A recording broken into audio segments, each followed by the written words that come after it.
This is my e-portfolio. The domain 1 is the content knowledge and pedagogy. At ang napili ko dito ay ang positive views of ICT.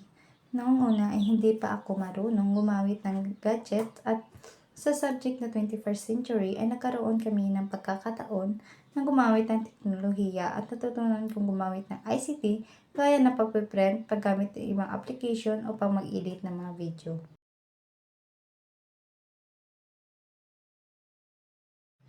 Learning environment. Sa nagdaang na araw ay natutunan kong bigyang pansin ang mga bagay-bagay sa aking paligid.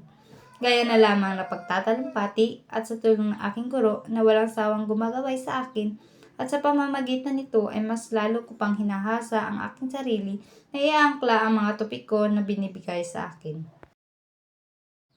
Domain 3, Learners with Gifted and Talent, Diversity of Learners. Kung noon ay nahihiya akong sumali sa mga patimpalak gaya ng mga sayaw-sayaw dahil sa hindi ko masyadong magaling dito. Ngunit ngayong nasa kolehiyo na ako ay sinasanay ko na ang aking sarili upang makasabay sa mga patimpalak na ginaganap sa aming paaralan gaya ng festival, culmination, at interpretative dance.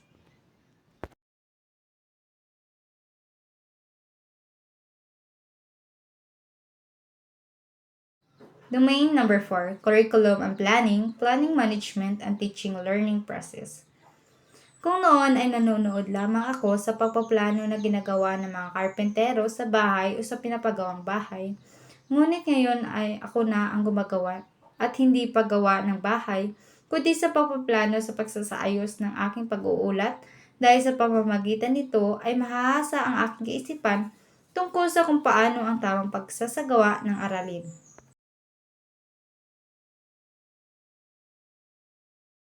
Domain number 5, Assisting on Reporting. Kung noon bilang isang kabatang reporter, hindi ako masyadong gumagawa ng aking tungkulin, ngunit napagtanto ko na kinakailangan na pagtuunan natin ng pansin ang mga binibigay sa atin at isinasagawa ko ito bago mag-aliw. Domain number 6, Community Linkages and Proportional Engagement.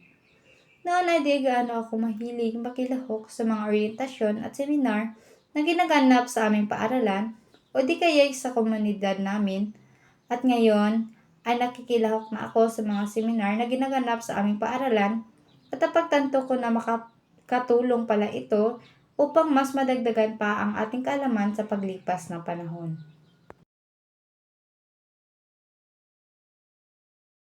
Domain number 7. Napagtanto ko na bawat karanasan natin sa buhay ay may kalalabasan. Kaya laging magsumikap upang sa buhay ay umunlad. Umunlad hindi lamang sa status sa buhay, ngunit kasabay rin nito ang pag-unlad ng ating isip.